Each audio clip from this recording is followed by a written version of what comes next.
Karena saya sering bilang ETH nanti bisa kali 20 dari harga sekarang, bisa kali 30 gitu kan. Bitcoin nanti suatu hari lu lihat deh, bisa 100.000 satu biji. Lu ngomongin itu pas harga Bitcoin lagi $3.000, $5.000 gitu. Kalau misalkan makin memerah pekat begini, dan apalagi memerah pekatnya sampai 100%, Semua orang in profit. iya, semua in profit, tidak ada yang rugi. So that's why we have to sell. Oke, hari ini gue kedatangan lagi sama Bro Andi. Ini Ya. kalau misalnya teman-teman belum kenal, dia salah satu OG-nya kripto yang baru ngasih gue mobil. Mobil apa, bro? mobil gara-gara hype. Dia yang maksa gue buat pelajarin fundamental. Iya dong, harus. Iya. Gue lumayan deep dive hype gara-gara lu tuh. Waktu berapa nih pertama podcast kita pertama bulan Desember lah. $12 $12. Berapa lah? Ya. Lupa juga. Lumayan lah, dapet mobil sama dia. Tapi mobil apa ya jangan cerita ya. Jangan di-spill lah. Jangan di-spill. Ferrari, tapi Ferrarinya bannya doang gitu kan. Asuransinya doang. Asuransinya. Atau kali ya, tapi 30 gitu kan. Oke. Nah, jadi hari ini kita bakal ngomongin tentang Bitcoin dan lain-lain lah. Tapi yang pertanyaan gue pertama mungkin kayak gini bro. Kan sekarang Bitcoin baru aja nyentuh ATH di 111.000 lah belakangan ini. Terus sekarang sedikit turun lagi sideways di 105.000. Menurut lu kedepannya kayak gimana? Apa yang lu lihat? Bitcoin ya, ke depan. Kita ngomongin harga gitu ya. Sebenarnya teman-teman sekarang, posisi untuk sekarang tuh agak bahaya ya. Jadi cautious. Jadi kita harus hati-hati. Karena sekarang Bitcoin itu harganya kayaknya sideways di area 105 sampai 110 ribu gitu kan. Dan sideways-nya itu biasanya menandakan beberapa hal. Lagi diakumulasi atau tidak ada yang jual. Nah, jadi kalau tidak ada yang jual, artinya kalau sudah ada yang jual nanti, bisa ada domino efek gitu. Makanya bisa memicu yang namanya koreksi. Jadi hati-hati teman-teman. Kalau misalkan bull run itu biasanya harusnya pergerakan Bitcoin itu sideways-nya nggak lama. Dan dia akan punya pergerakan yang impulsif. Jadi naiknya itu memang seperti tidak ada rem. Jadi remblong gitu ya naiknya ya. Nah otomatis biasanya itu akan men-trigger banyak indikator kayak on-chain analysis, technical, sentimen, dan lain-lain. Itu akan bunyi sebenarnya. Kalau di dalam grup private-nya saya gitu ya. Itu akan bunyi, akan kelihatan. Dan ya saatnya kita stay away dari market gitu. Apa yang lu lihat? Apakah berarti ada misal kayak target atau yang dari potential topnya Bitcoin tahun ini ya? Menurut lu apakah bisa nyentuh 150k, 200k gitu? Kalau saya di mana-mana podcast ya dari kemarin keliling podcast gitu, itu bagi saya pribadi sih 125.000 dan overnya paling 150 lah. Jadi itu range yang udah sweet spot untuk kita kalau lu mau realize profit gitu ya, is a good time bagi saya gitu. Karena kalau kita looking back ke indikator-indikator yang misalnya saya pakai, itu semestinya sudah mulai merah gitu. Kalau di daerah situ ya, untuk zaman sekarang gitu. Iya. Tapi kalau misalnya lu pribadi, lu bakal mulai trimming nggak sih jualan dari? Ya biasa lah, kalau aku di Bitcoin ya trimmingnya nanti $1 juta teman-teman. Berarti bukan cycle kali ini gitu. Berarti Lu hold aja gitu ya? Ya biarin aja gitu, karena tidak ada efek lagi. Dia tumpang tindih, naik, turun, balik ke 70.000, naik lagi ke 200.000 gitu kan. Ya terserah gitu loh, karena kan kita average. Saya beli Bitcoin terakhir tuh di 33.000. Itu the last time aku pencet buy gitu. Nah, karena apa? Karena beberapa prinsip dan indikator investment yang saya pakai itu sudah menandakan tidak boleh beli gitu. Jadi saya mematuhi apa yang pernah saya cari tahu dan kita bikin gitu di dalam private groupnya Cryptstock gitu. Lu jadinya tuh beli di 33.000, abis itu lu nggak beli lagi? Enggak, saya nggak suka averaging up. Saya tipikal orang yang suka mengambil opportunity dengan cara nangkap pisau jatuh, bro. Karena menurut saya kalau nangkap pisau jatuh itu hanya dengan pisau yang naik sedikit, tapi in koin tertentu ya teman-teman, ini disclaimer ya, lu jangan pergi beli koin dinosaurus gitu, yang udah nggak bisa naik. Nah kalau misalkan yang sudah jatuh, Bitcoin nih misalnya falling knife gitu ya, lu tangkap nih. Kalau kamu punya time frame itu 5-10 tahun ke depan, itu tidak akan berasa gitu. Berasanya tuh hanya di momen saat lu beli. Lu habis beli, besok turun lagi 15%. Beli hari ini, besok turun lagi 10% gitu. Turun terus loh. Nah, tapi barang yang kamu dapatkan lebih banyak.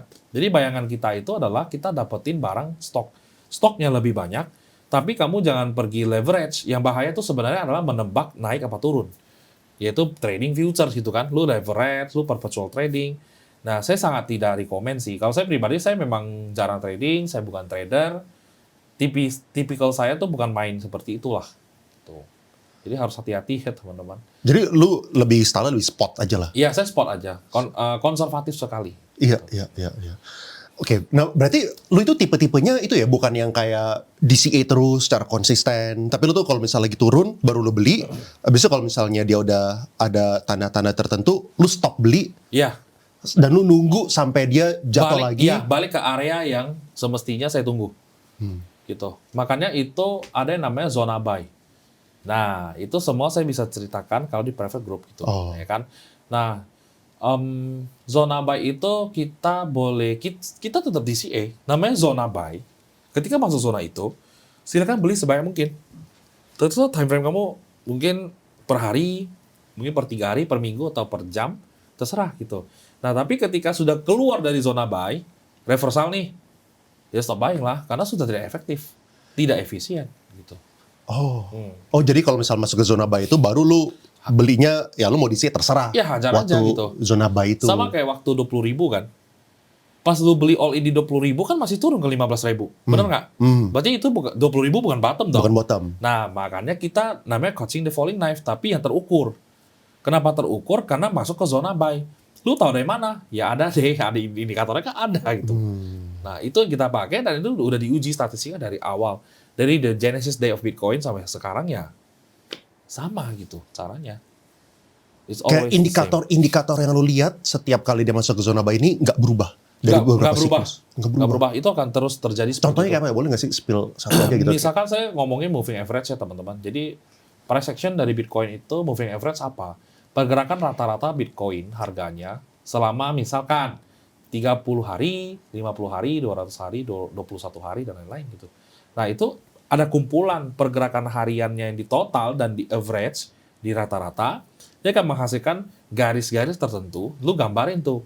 Sama yang namanya on-chain analysis, nanti adalah kita bahas tentang orang kalau sudah banyak profit, maka biasanya market akan terjadi sebaliknya. Orang jualan dong, Iya. ya, long time holdernya jualan. Iya, Ini iya. harus digabung, karena biar datanya itu line up. Iya. Makanya analisa itu tidak bisa stand alone, tidak bisa cuma ngandalin OA satu indikator, technical analysis satu indikator, sentimen satu indikator, makroekonomi satu indikator tuh nggak bisa. Ini semua harus line up bro, harus dijahit, harus dirajut atau apa gimana lah gitu, biar akurat. Ya, nanti kalau boleh ini bro, kayak share screen mungkin 1 atau 2 on-chain analysis lah, supaya teman-teman dapat gambaran aja kayak Iya, kira-kira boleh sih. ya nanti kita masuk ke segmen itu. Tapi ini menarik bro, jadi soalnya kan ada orang tuh yang pokoknya beli Bitcoin terus nyicil terus. Nah kalau misalnya lu kan berarti kan nungguin sampai masuk ke zona buy baru lu beli, habis itu lu stop gitu kan. Nah kan kita kan udah keluar dari harga 30.000 itu udah lumayan lama kan. Iya. Ya kan setahun lah misalnya gitu ya, gue lupa terakhir itu kapan. Nah tapi berarti duit lu diapain? Ya diam. Mas, lu masukin USDT gitu atau enggak, atau lu puterin ke altcoin aja selama? Enggak, diam aja. Porsi untuk Bitcoin ya diam lah. Oh, Itu kan for our futures gitu. oh berarti USDT-nya yang lu udah sisihin, ini USDT yang lu keep emang untuk Bitcoin. Iya. Jadi lu diemin aja. Diamin. Karena buat masa depan. Lu hitung ROI sama CAGR-nya lah, setahun berapa Bitcoin kan? Atau kalian teman-teman tanya grup aja atau apa AI. Terus bisa jawab kok. Perkembangan aset lu tidur nih, tapi aset lu tuh berlipat ganda setiap tahun gitu. Iya, iya. Yang Bitcoin ya kan? Ya, Yang sisi Bitcoin, ya. iya. Ya tapi kan yang sisi USDT-nya kan jadi tidur. Ya lu masukin dapat berapa yield paling 5% gitu misalnya. Enggak sih, itu kita ada porsinya di altcoin. Oh, ada porsi di altcoin. Kalian dapat 70-30 kan. Bitcoin 70%, yang sleeping beauty, kita sleeping dapat duit gitu kan. Aset kita bertambah, valuasi kita naik, automatically ya tanpa ada OPEX lah apa segala macam ya kalau lu bisnis. Nah, terus ada 30% lagi yang kita eksperimental. Kita masuk ke dunia kripto, kita ngomongin AI agents, kita ngomongin DEX, DeFi. Nah, itu yang kita pakai. Ini 30% kan? Iya. Ya, oke, berarti kan ngerti 70% Bitcoin, 30% kan altcoin. Iya. Nah, tapi kan lu kan selama lu beraktivitas, udah bisnis gitu-gitu kan lu dapat cash kan. Iya. Nah, cashnya ini lu berarti kan udah nggak top up Bitcoin lagi. Soalnya udah di luar dari lu punya range buy benar. kan. Nah, terus cashnya ini lu apain? Kita jadiin bisnis, ya kan? Nah, kita masuk ke bisnis-bisnis yang ya saya tidak bisa ngomongin di sini gitu kan. Terus kita masukin lagi ke altcoins. atau kita tunggu. Saya ada sebagian, ada satu wallet yang tunggu. Jadi cash cow lah, masukin stablecoin terus, tapi saya nggak apa-apain. Stablecoin saya diem, gitu. Ya jadi teman-teman investment itu kadang begini. Mungkin saya konservatif ya, dan kelihatan agak bego gitu. Orang kan suka bilang, lu harus bikin duit lu bekerja nih untuk lu gitu. Belum tentu ya. Kadang-kadang kita harus punya cash cow, yang udah diem aja gitu. Karena diem adalah salah satu teknik investment juga. Do nothing. Kenapa itu teknik? Nggak harus selalu, orang kan selalu ini ya, harus ada aktivitas. Iya. Wah kan. Kalau Waduh. diem bingung gitu, Iya, duitnya harus nggak ada- gerak nih gitu. Harus ada buy and sell. Dia mikir produktivitas atau produktif dari investment itu hanya buy and sell. Enggak loh. Ada yang namanya sideways. Sama kayak duit kita ya, diam aja. Saya nggak peduli lah soal yield yang menurut saya dengan mengorbankan security tertentu dapat yield kayak 3-5% sih, saya nggak mau sih bro. Lu bahkan nggak Nggak staking. mau. Saya diam aja. Menarik. Iya, saya diam aja. Karena menurut saya dengan momentum itu balik, yang 4 tahun sekali itu, dengan CAGR dan ROI Bitcoin segitu sakti, itu sudah menutupi semuanya dan hampir zero risk, kecuali Bitcoin scam gitu ya kan? Makanya saya bisa menjadi sleeping beauty, bukan sleeping investor. Oh. Oke, menarik ini. Tadi lu bilang bisnis kan. Emang lu ada kerjain bisnis lain di luar dari dunia kripto? Iya, jadi memang koneksi itu penting ya teman-teman. Jadi kembali ke private groups. Jadi banyakkan koneksi saya berbisnis itu, mitra-mitranya segala macam, ya dari teman-teman member di MVP, ya, tapi yang trustable lah gitu. Oh, jadi ada member-member yang dari lu itu Iya. mereka berbisnis ngajakin lu gitu. Iya, nawarin, terus mau jalanin ini enggak, mau jalanin itu enggak. Nah, kadang-kadang saya tuh nggak mampu jalanin lagi, karena saya cuma sendirian, waktunya terbatas gitu kan. Saya itu beli sahamnya, ikut shares, profit, segala macam, ya itu yang saya lakukan gitu. Tapi as a runner is a big no lah, saya bukan runner ya. Oh, bukan operatornya lah. Iya. Lu dapat kesempatan buat invest aja Iya, gitu. gitu. Tapi menariknya kayak contohnya kayak apa? Boleh share? Ada nggak sih satu Contoh yang udah yang running gitu? lucu ya, yang saya nggak bisa jalanin. Udah pasti nggak mungkin saya jalanin, nah waktu saya nggak cukup itu. Ada penawaran yang dari bisnis di sandal misalnya. Nah, ada yang masuk dari MVP, member, nawarkan ada jualan sandal gitu kan. Nah, saya lihat sebenarnya ini punya opportunity yang bagus. Kenapa kita nggak digas gitu kan? Karena beberapa member MVP yang lain juga memiliki potensial yang bagus, saya lihat mereka, ya saya tunjuklah anak-anak ini untuk jalanin gitu. Guys, lu kalian mau jalanin nggak jualan sandal nih, prinsipalnya udah ada segala macam. Oh ya udah, mereka coba jalanin di online shop gitu. Nah, saya ikut share-nya dikit aja. Ada juga kita bikin ke depan kayak fund manager, kayak venture capital gitu. Nah, saya juga ikut dikit-dikit gitu, ya kan. Nah, untuk apa? Untuk otak kita tetap belajar lah, jangan berhenti belajar gitu di dunia-dunia baru. Ada bisnis apa lagi? Banyak sih. Tapi Cukup kayak banyak sih. sendal gitu, emang gimana cara diferensiasinya bro? Maksudnya sendal kan bayangan orang kan solo gitu bro. Ini sandalnya ini buat maraton. Sendal buat Iya. maraton. Saya baru tahu juga. Saya pikir maraton itu harus pakai sepatu kan. Kok ini boleh sandal? Itu misterinya bro. Itu yang seru sih saya bilang sih. Oh, ada diferensiasi tertentu. Ya, kalau bisa bermain di narasi atau konsep tertentu, saya lihat itu punya potensi untuk jalan. Karena saya kemarin ada coba pakai. Enak sih bro. Beda sih. Kayak nggak slippery kayak atau gimana lah gitu. It's very good menurut saya sih. Oh, dari luar negeri maksudnya ini? Iya, ini dari luar negeri. Oh, Tuh. menarik. Oh, jadi lu apa namanya? Kalau misalnya emang belum di range buy ya lu ke bisnis, lu masukin ke Iya. cash aja, bahkan USDT-nya itu lu nggak masukin ke earn atau dapetin yield gitu. Enggak. Earnings tuh Menarik. dari shitcoin saja. Shitcoin kan bisa kasih kamu banyak hal kan. Dapat koin lagi lah. Koin-koin lu masukin koin A, masukin dapat koin B, B-nya lu jual. Dan dapat lagi USDT atau apa kan, lu beli lagi induknya.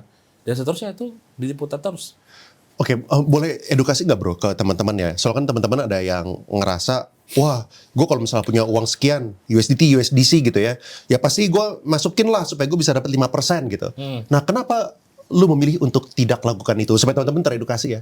Karena saya merasa itu risk ya, a very high risk buat saya. Saya hidup dari zaman, saya tidak tahu teman-teman tahu apa enggak, mungkin bisa googling atau tanya AI. Itu dulu ada yang namanya Hashflare, ada yang namanya Genesis Mining gitu ya, ada yang namanya Space Mining ya. Bahkan ada yang om-om dulu ngobrol sama saya gitu, salah satu pemilik hotel ya kalau nggak salah. Itu dia lumayan trauma sama kripto kelihatannya gitu ya. Karena dulu masukin duit untuk mining yang beli hash rate. Jadi hash power-nya dijual sama miner besar di Iceland apa California, saya lupa. Jual keluar, lu bisa beli hash power-nya, nanti per bulan lu disetor Bitcoin-nya. Jadi hasil miningnya kamu disetor gitu ya, diganti sama Bitcoin. Itu biasanya akan raib ya, hilang begitu saja bisnis model seperti itu ketika bear market datang. Karena si tukang mining itu tidak mau talangin untuk miningnya ya, ongkos miningnya lebih tinggi, harga Bitcoin di bawah, dia talangin dong harusnya. Dia milih untuk kabur. Pas orang udah sampai ke sana lagi, mining site-nya sudah kosong gitu. Nah, itu selalu terjadi di zaman saya. Terus masuk lagi ke misalkan kita ngomongin dulu ada yang sangat sombong ya quotes-nya kayak Bitcoin Swan atau Celsius saya lupa ya. Udah scam juga. Lu masukin Bitcoin kamu dijanjikan yield, dikasih underlying, dikasih minyak ular gitu ya, namanya Celsius dulu. Sekarang udah pilot, lagi siap sidang makanya. Dan duitnya nggak tahu kemana gitu loh. Biasanya buat party-party sih kalau di kripto ya. Jadi di dunia kripto itu or any investment kalau bagi saya, ketika duit itu sudah keluar dari tangan kamu, keluar dari kantong kamu, pindah ke kantong lain. Itu sebenarnya sudah bukan uang kalian ya teman-teman. Jadi that's the risk of investment gitu. Jadi jangan terlalu banyak teriming-imingi oleh hal-hal yang ini ada underlying, ini ada hukumnya, ini ada izinnya gitu ya. Izin adalah izin gitu, bukan berarti jaminan. Ya hati-hati ya teman-teman. Selalu play with the risk dan ini adalah cara saya berinvestasi ya. Selalu memiliki pemikiran yang kritis dan skeptis. Jadi dari situ makanya saya selama 8 tahun terakhir, 8 tahun ini saya selamat gitu.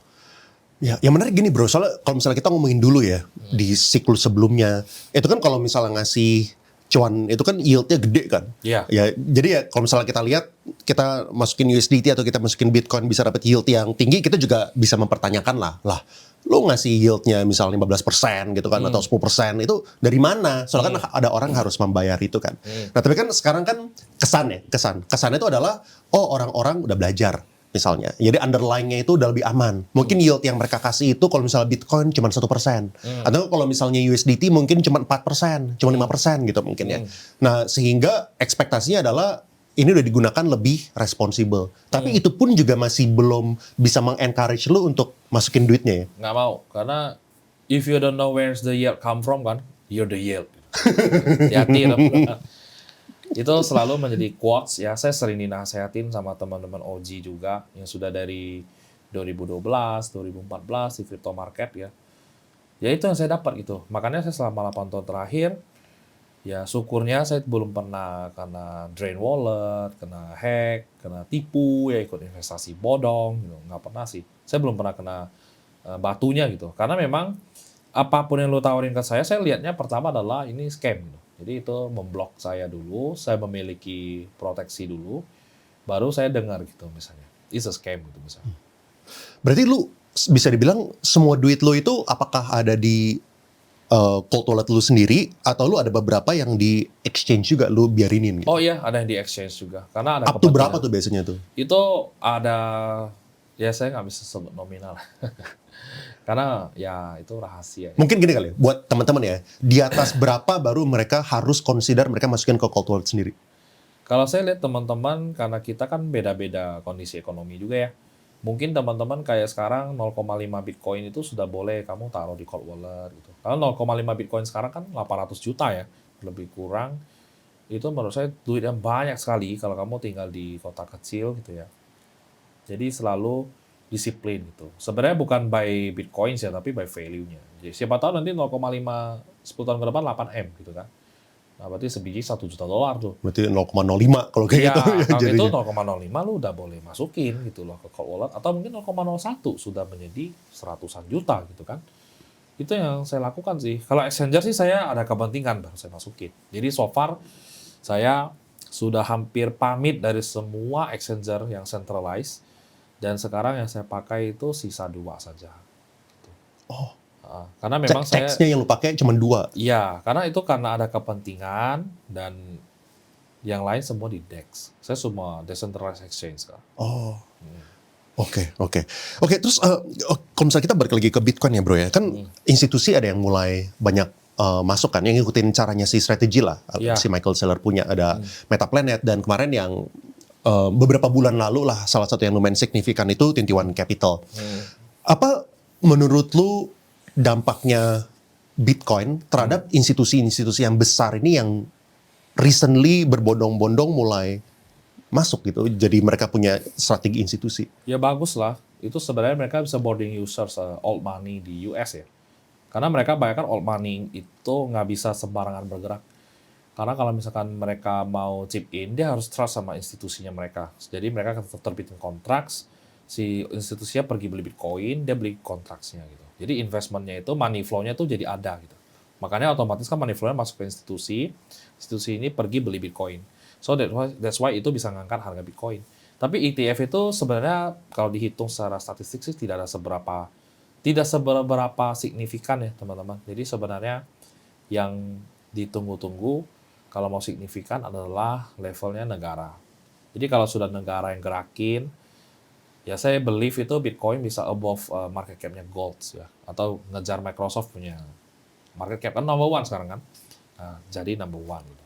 Baru di situ kita bisa melihat banyak hal yang akan dilakukan oleh pemerintah di dunia gitu pastinya. Makanya sekarang kita masih diberikan kesempatan ya untuk berleha-leha di bawah. Menurut saya ini masih di bawah. Tapi secara long term view ya, kalau untuk short term ya hati-hati.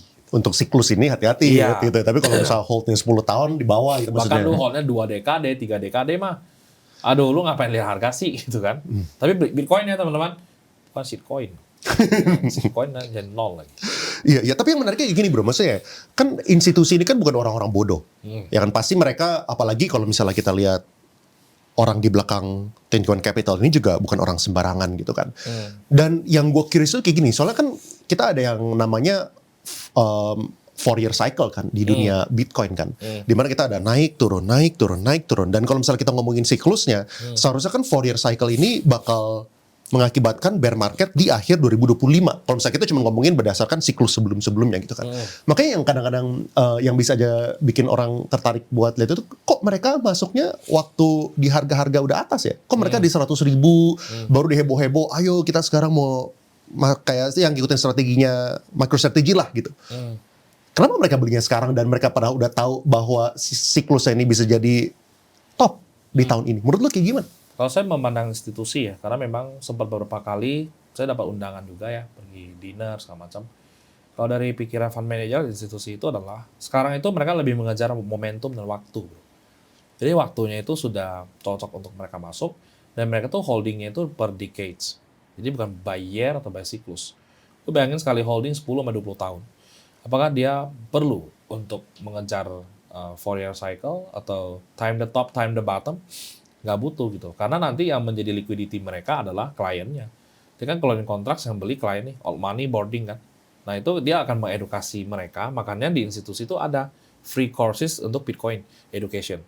Kayak MicroStrategy kan, nah itu kan free semua. Nah orang bisa cari tahu, bisa learning by themselves, kemudian mereka bisa masuk ke Bitcoin lewat institusi yang mereka percaya dan itu dilindungi negara. Ini ngomongin negara maju ya teman-teman, kalau negara lain saya nggak tahu gitu. Nah, ini bisa dipercaya dia masuk. Kenapa institusi tidak nunggu bottom baru masuk gitu ya? Karena nanti kalau bottom ada regulasi yang bermain, misalnya. Kalau lagi begini tuh jadinya regulasi malah kasih jalan keluar, otomatis kelihatan seperti FOMO. Maka ini sebenarnya hal yang masuk ke sentimen analysis. Jadi mereka itu ada dikasih pintu gerbang masuk yang bagus, karena dari regulator juga melihat ini positif, ini growing terus, otomatis dong pintunya kebuka, mereka masuk. Lu coba lihat ya, kalau zaman dulu ETF yang diajukan, itu di zaman bear market itu ditolak semua. Oh. Karena bagi negara itu akan membahayakan institusi keuangan, ekonomi negara, sama masyarakat mereka gitu. Nah ini adalah efek yang kita sebut equilibrium. Jadi ya itu efeknya. Makanya kalau ketika FOMO, semua izin keluar, semua berita bagus muncul tuh. Nah, semua bisa chip in kan? Jadi negara menilai itu justru lebih aman karena kelihatan ada grow-nya. Oh. Jadi kalau misalnya ya karena mereka bukan retail. Kalau kita sebagai investor retail kan lihat peluang itu ada pada saat harga jatuh. Mereka terbalik, bro. Nggak bisa. Ada rules yang bermain.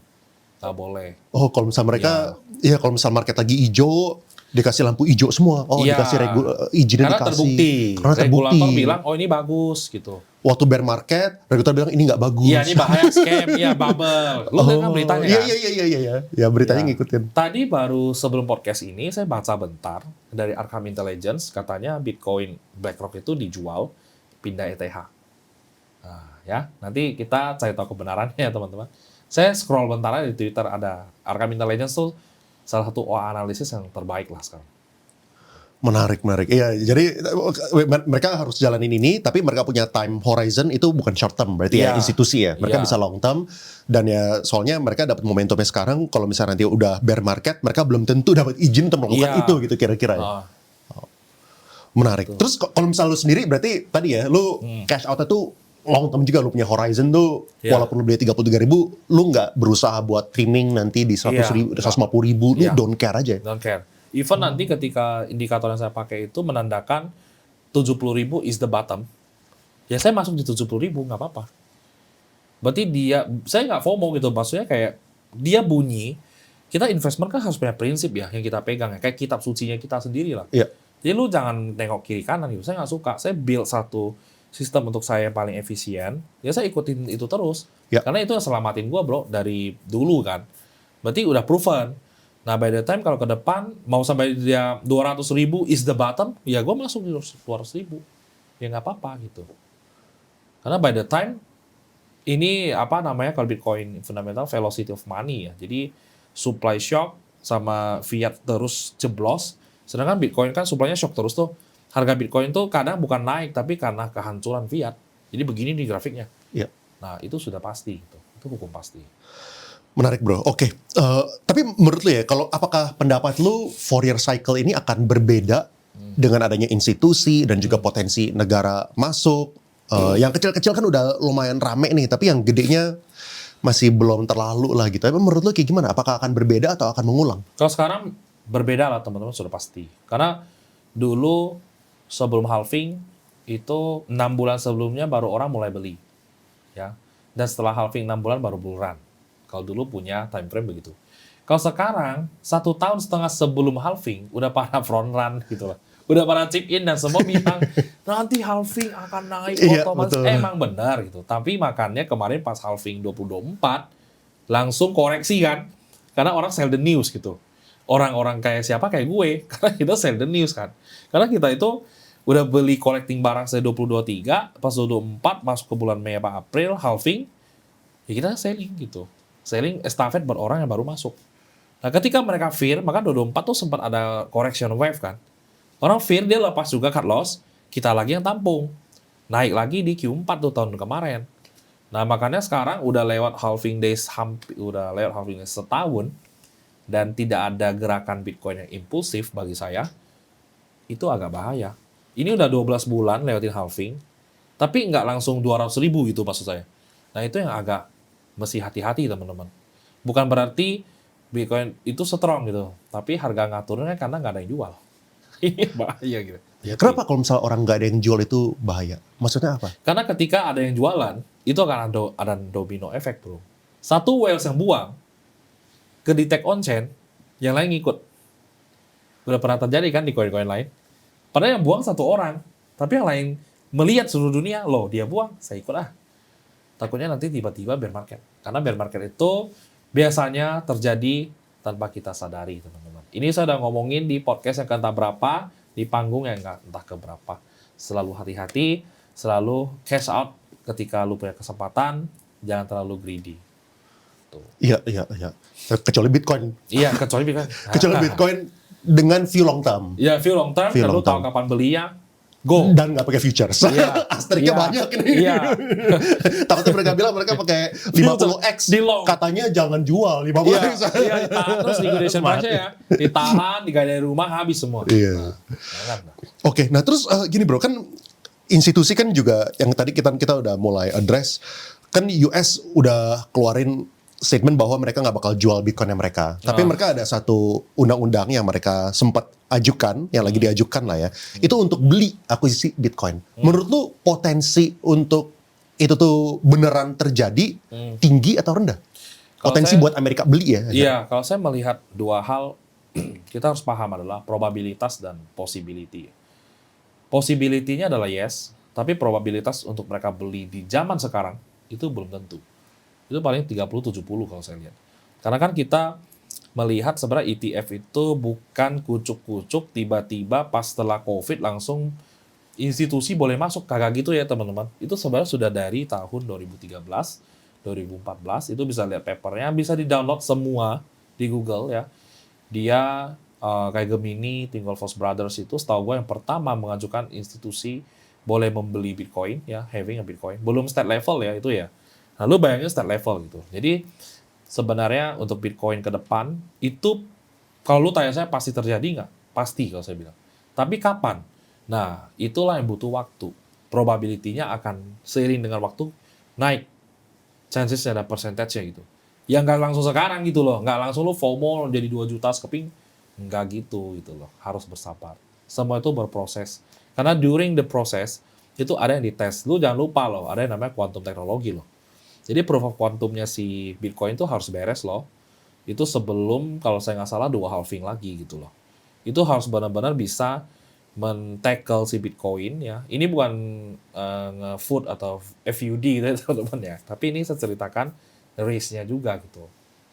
Tapi kalau misalkan Bitcoin itu bisa grow secara eksponensial melawan si proof of quantum ini, teknologi quantum ini dari Google itu, ya sama aman gitu loh. Jadi aman. Karena memang perkembangannya yang penting, Bitcoin itu jangan statis. Kalau statis, wah itu gawat sekali. Kalau dia eksponensial mengikuti perkembangan dunia, naiknya barang begini, ya selamanya kuantum itu akan ada di belakang macan ini gitu. Nggak bisa men-tackle Bitcoin. Ya, jadi kalau misalnya Bitcoin itu bisa proof bahwa dia itu aman dari ancaman quantum computing, baru Ya. menurut lu ya itu salah satu resikonya Bitcoin yang harus dilewati gitu maksudnya. Iya, maka during the time kita akan melihat state level tuh memberikan penilaian kepada Bitcoin itu seperti apa. Gitu. Ya, jadi tetap teman-teman meskipun sudah hadir di dunia ini selama kurang lebih 16 tahun teknologi kripto dan Bitcoin ini, kita masih di dalam era eksperimental. Jadi itu teori investment sebenarnya di bawah 20 tahun satu instrumen itu masih dikategorikan eksperimental. So that's the opportunity lie gitu. Jadi lu opportunity itu ada sebenarnya di saat eksperimental. Eksperimental itu kan antara lu sukses atau hancur lebur. Ya. Jadi kalau lu mau memilih orang yang lagger atau lagging atau yang late adoption gitu ya, boleh silakan tunggu aja dia $1 juta sekeping, less volatile, lebih aman dan punya ROI yang lebih make sense. Kalau sekarang kan ROI-nya sangat dahsyat sekali gitu kan. Iya. Itu sih bro. Oke. Nah, kalau misalnya dari segi US ya, kan keluarganya Trump juga lumayan aktif di kripto sejak dia di ronde kedua jadi presiden ini kan. Dia keluarin meme coin sendiri lah, bikin DeFi lah. Habis itu bahkan ada stablecoin-nya juga lah. Menurut lu ya, dengan keluarganya dia itu ada yang involve lumayan heavy di dunia kripto, anaknya langsung lah gitu Iya. kan. Apa tanda-tanda atau implikasinya ini ke dunia kripto atau Bitcoin gitu? Kita kan melihat adoption yang lebih cepat lah. Kalau kadang-kadang kalau mereka orang-orang yang pro dengan cryptocurrency gitu ya, mereka juga belajar dari source yang tepat. Kemarin sempat ngumpul yang di White House, kemudian di beberapa konferensi di Bitcoin di Miami, di mana gitu ya. Itu yang ngumpul benar-benar OG-OG yang lumayan memiliki peran penting lah di backbone-nya Bitcoin ya. Nah, saya lihat sih akan ada percepatan adoption teman-teman gitu. Possibility-nya sudah yes besar gitu loh. Tapi when ya kita tunggu aja. Iya, iya. Kalau misalnya di luar dari US, ada nggak sih negara-negara lain yang lu lihat yang lagi ada making progress ke arah Bitcoin adoption ini? Saya melihat Bhutan ya. Ini sebuah plot twist ya. Bhutan itu padahal negara yang sebenarnya less favorite lah buat kita semua gitu ya.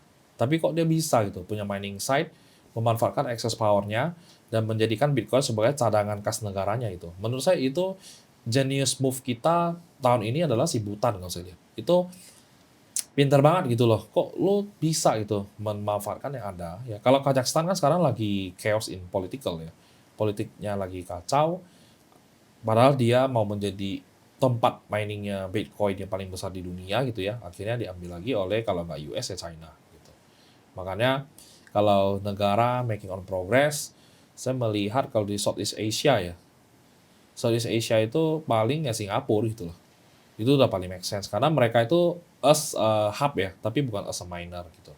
Karena kemarin beberapa regulasi mereka tuh kayak udah mulai longgar untuk Bitcoin sih, Singapura. Kalau misalnya negara-negara berkembang ya, emerging market gitu ya, apakah menurut lu hal yang make sense buat kita itu masukin Bitcoin sebagai strategic reserve gitu? Misalnya Indonesia lah gitu, Oh, beli 1% dari Danantara gitu misalnya gitu, iya, make sense iya. gak sih? Kalau saya sebagai orang yang punya opini gitu ya, ini kan kita beropini ya teman-teman.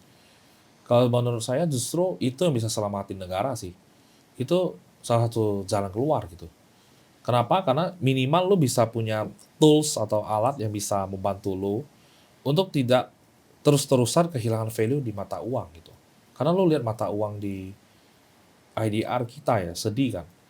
Nah, itu salah satunya untuk men-hedging itu, minimal. Kita nggak usah ngomongin cari untung deh.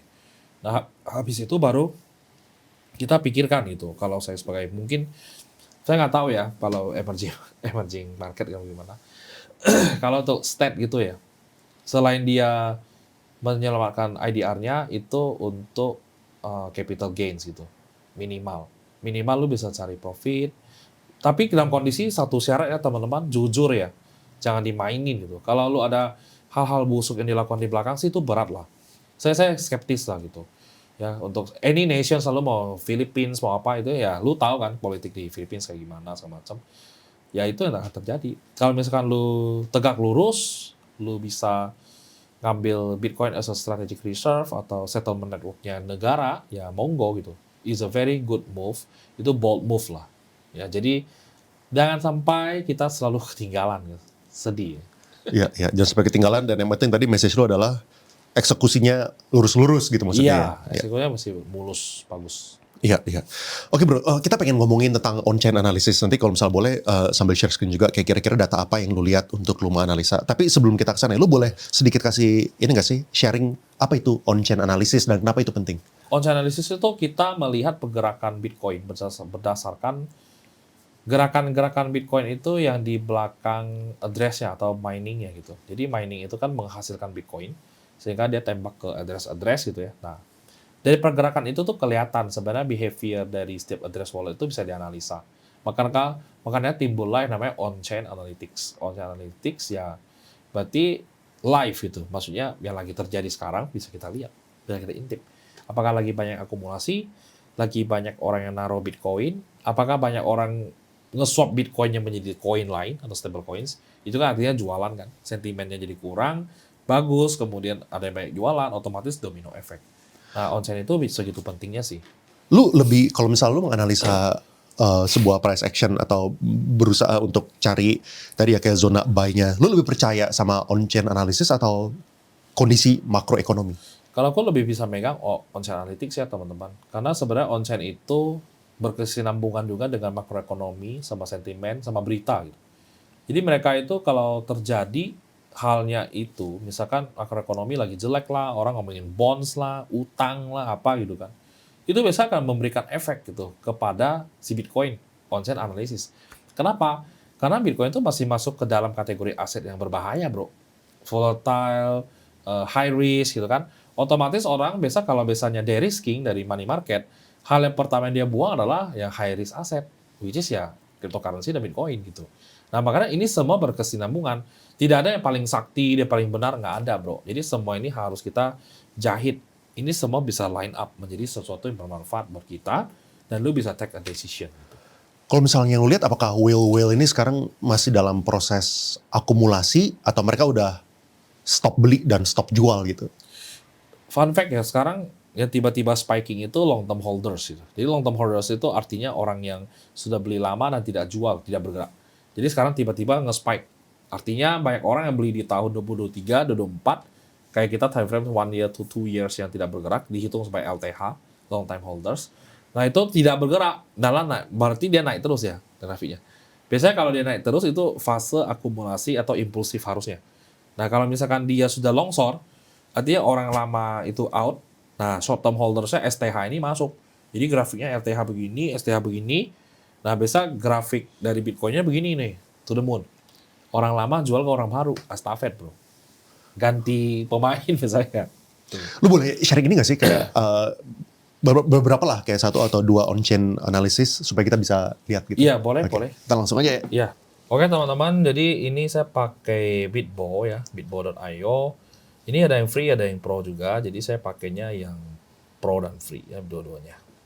Oke teman-teman, seperti yang tadi saya bilang, ini long time holder supply. Long term holder supply itu dihitung, biasa dia ada caranya, yaitu orang yang nge-hold setengah tahun atau sekitar 5 sampai 6 bulan, maka dihitung sebagai long time holders. Artinya orang yang beli di sekarang bulan Juni ya, orang yang beli di Desember 2024 dan tidak pernah jual, tidak pernah ganti wallet, maka wallet itu dihitung sebagai long term holders dan akan di plus 1 kepada grafik ini. Jadi dia plus 1 gitu ya. Nah, kalau ada 1 juta orang yang seperti itu, berarti plus 1 juta points gitu. Nah, kita lihat dari zaman yang sekarang, kita terkoreksi. Kamu lihat. Ketika long time holders itu turun, teman-teman, ya, orang yang nge-hold dari lama itu turun, artinya didistribusi, harganya spiking kan. Nah, itu biasanya short term holdersnya to the moon gitu. Jadi estafet. Orang yang baru ngerti Bitcoin, baru tahu, mengenali, dia itu FOMO, beli sama yang long time holders. Jadi otomatis LTH itu estafet ke mereka gitu ya. Nah, setelah itu kamu bisa melihat ketika harga sudah mulai hancur, itu malah long time holders to the moon ya. Ini biasa ada 2 skenario. Orangnya antara udah ngerti Bitcoin di hold, beli first, atau yang kedua teman-teman, nyangkut gitu. Ya, orang yang baru beli waktu di atas terpaksa jadi LTH. Iya, nyangkut kan. Nah, that's why itu bisa menjadi salah satu indikator untuk masuk ke zona buy. Tapi nggak hanya ini, kalau ini agak rancu lihatnya gitu ya. Kalau mau lengkap nanti harus digabung dengan technical analysis yang bisa menandakan moving average Bitcoin berapa rata-ratanya. Nah, ini terjadi lagi ya teman-teman di eranya kita sekarang. Kamu lihat sekarang kita di bulan Juni gitu ya. Bulan Juni tanggal 4 video ini di-shoot. Nah, kamu bisa lihat ketika harganya sudah mulai merangkak ke atas, long time holders juga buang, terus tiba-tiba di re-accumulate to the moon, dibuang, dan tadi di podcast kan saya bilang ya, sekarang fun fact-nya long time holders to the moon kan.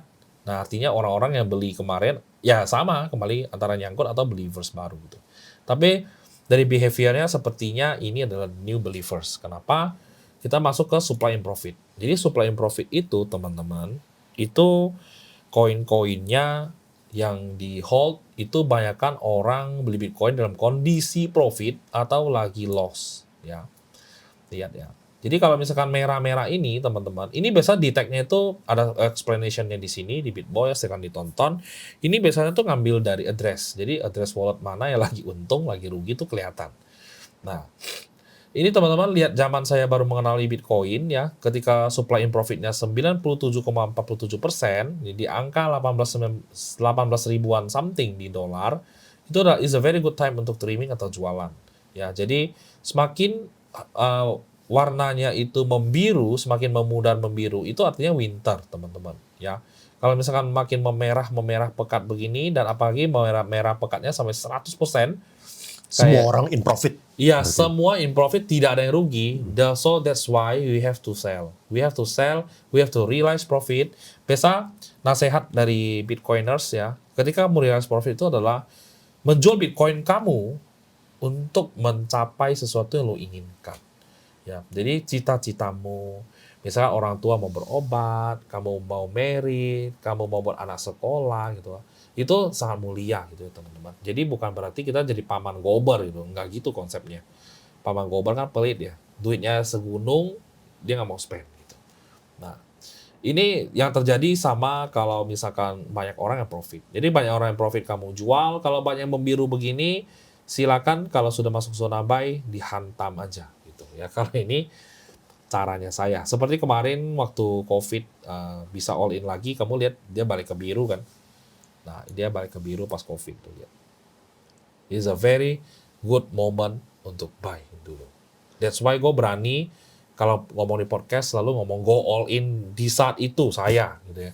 Karena the whole indikator yang saya pakai itu hampir ada 50 biji ya teman-teman.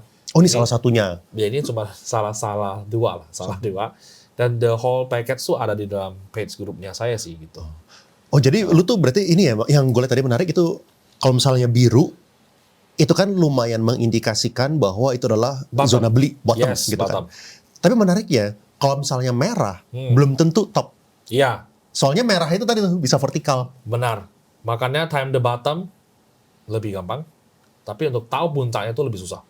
Masuk zona sell itu makanya harus disiplin. Ketika sudah banyak orang yang profit, hampir semua orang aktif, wallet address juga semua sudah ke-trigger untuk menghancurkan yang namanya, ada indikator lain lagi ya, 90 days coin value destroy, CVDD, dan lain-lain. Itu ketika semua line up-nya kelihatan, balance price, delta price, dan lain-lain, ya it's time to sell gitu. Whatever it is, harga berapapun, lu out, lu trim gitu. Tidak mungkin lu bisa tahu, oh nanti dia topnya 150.000. Enggak. Tapi ketika sudah merah pekat, kamu lihat begini 2017 itu, merah pekat tuh, jual aja mulai dari 10.000 tuh. 10.000, 5.000. Karena lu profit is never wrong gitu. Nggak pernah salah gitu. Orang selalu regret, bro. Ya. Tahu gitu gue bisa Ya, kalau nggak dia exit. bilang habis take profit saya menyesal bro. Iya. Nah, udah. Susah udah itu. Nggak selesai. Iya. Soalnya kayak tadi bro, yang tadi lu zoom in ya, itu kan udah merahnya tuh udah dari harganya berapa gitu kan. Ya, kita lihat zaman sekarang. Iya. Sekarang in profit almost 100%. Oh iya, soal ATH. Ketika apa? ATH. ATH. Benar ATH. Nah, that's why ada yang kemarin trimming kan. Ya nggak apa-apa, nggak pernah salah gitu. Itu mereka. Kalau saya kan nggak mau. Terserah gue dong. Gitu. Kalau misalnya lu nggak gitu ngeliatin yang merah, lu ngeliatin yang biru. Oh, Soalnya lu iya. pengen belinya. Iya, beli karena saya terus. greedy di birunya. Nah, kalau biru saya senang winter, dingin. Nggak keren. Nggak banyak apa sih ads crypto gitu. Nggak pusing palaku. Gitu. Berarti apakah bisa dibilang juga lu tuh bukan orang yang nge-short? Maksudnya kan kalau misalnya biru kan clear buy, tapi kalau misalnya merah kan belum tentu emang itu 100% atau enggak banyak orang yang in profit gitu kan. Iya. Tapi itu kan bukan menjadi signal nge-short juga, soalnya kan rate-nya bisa naik sampai nggak tahu kapan juga. Iya, kalau aku lebih sukanya di spot dan I don't do leverage lah. Iya. Karena lu do the leverage trading, kamu itu harus hitung baik-baik, kamu itu harus nahan liquidation price, kamu harus tahu kantong lu seberapa dalam, kamu boleh pinjam duit seberapa banyak, karena kalau kamu pinjam duit itu kan leverage sebenarnya. Punya $1.000, pinjam 25 kali kan. Nah, itu ke trigger dikit langsung hilang duitmu gitu loh. Kalau biar nggak hilang, kamu harus top up terus. Bagaimana kalau market itu sudah berbalik arah dan membuat lu top up terus yang akhirnya tidak berujung. Tidak berujung selama bertahun-tahun, funding fee-nya sudah over, udah bengkak, lu nggak ada duit untuk top up lagi. Terakhir apa? Liquidate. Dan lu jadi nol. Itu yang saya tidak mau sentuh. Gitu ya. Silakan trading tidak salah, tapi saya pribadi tidak mau. Ya, bukan style lu lah. Iya. intinya ya. Ya. Ada apa lagi bro yang lu bisa share dari sini? Dari sini ya, kita bisa lihat misalnya ya, Coin Day Destroy yang tadi saya bilang. Coin Day Destroy ini menarik. Artinya ketika ada perpindahan atau ada move dari wallet tersebut, wallet koinnya gitu ya, dia kan rusak gitu. Kalau CDD dia mungkin dia ambil berapa hari kita mesti lihat. Kan ada yang 90 hari, 155 hari. Kalau dia ngambilnya CDD 24 hours malah tuh. Ini lebih gila lagi tuh. CDD-nya 24 hours. Jadi kamu lihat ya, bisa kelihatan ada Definisi CDD itu apa bro? coin value day destroy itu artinya Bitcoin yang masuk ke wallet lu itu bergerak. Dia udah masuk, gua transfer ke lu. Belum sampai 90 hari, 89 hari deh. Lu malah transfer keluar. Itu udah rusak. Jadi penilaiannya itu, lu bukan masuk ke 90 days CVDD lagi. Lu nggak termasuk. Lu masuknya retail yang membuat grafiknya itu spiking atau turun gitu. Nah, Implikasinya apa tuh kalau misalnya gua nggak nge-hold 90 hari? indikasinya berarti short term holders mulai banyak bergerak, ya mereka bisa jadi jualan gitu. Dan the bottom is in, bisa nilainya begitu. Atau banyak orang yang nge-hold long time holders, banyak banget wallet yang nggak bergerak lagi setelah ditransfer Bitcoin, itu bisa menandakan fase akumulasi. Nah itu bisa dibaca bro, jadi market itu dibaca both ways-nya begitu. Nah ini menarik sih juga sih yang CDD ini. Kalau sekarang indikasinya apa nih? Kalau sekarang itu malah kalau terlihat para akumulasi ya, long time holders nggak mau jual gitu. Para ATH gitu kan, ini anomali ya. Sama kayak NUPL juga tuh, net unrealized profit loss. Kamu bisa lihat, ini juga very simple gitu ya. Ketika dia masuk ke area belief atau denial, nah, itu kan selalu is a good way to trim kan. Nah, ketika masuk capitulations, orang-orang udah pada nangis darah gitu kan. It's time to chip in. So you tahu kapan buy, kapan sell. Gitu. Nah inilah kita lakukan di dalam Gripstock MVP. Oke, terus kalau misalnya lu kan pernah sharing ya, kripto itu mengubah kehidupan lu. Ya, Lu boleh sharing gak sih emangnya sebelum lu masuk ke dunia kripto, lu itu ngapain? aku itu adalah seorang agen asuransi. Saya orang Agen asuransi. ya, true story ini. Orangnya bisa divalidate gitu. Karena gue liat dia kasihan, udah kepala basah, udah nyemplung nih. Ya kan, nggak mungkin saya cuekin dong. Itu udah duit terakhir dia nih, 5 juta, 6 juta rupiah lah. Kamu beli nih 3 koin, gitu, kamu pecah. Aku dulu yang saya ingat, yang dia jackpot tuh Nero koinnya anjing itu. Nah itu, from nothing goes to billions. Verti Hipio Babies yang kemarin terjadi di anak-anak MVP Group itu beda. Karena waktu kita di awal minting, itu bayarnya ya 5 juta rupiah minting ya, minting satu gambar itu. Airdrops kita kemarin, satu kali airdrop tuh 3.000 sampai 4.000 dolar.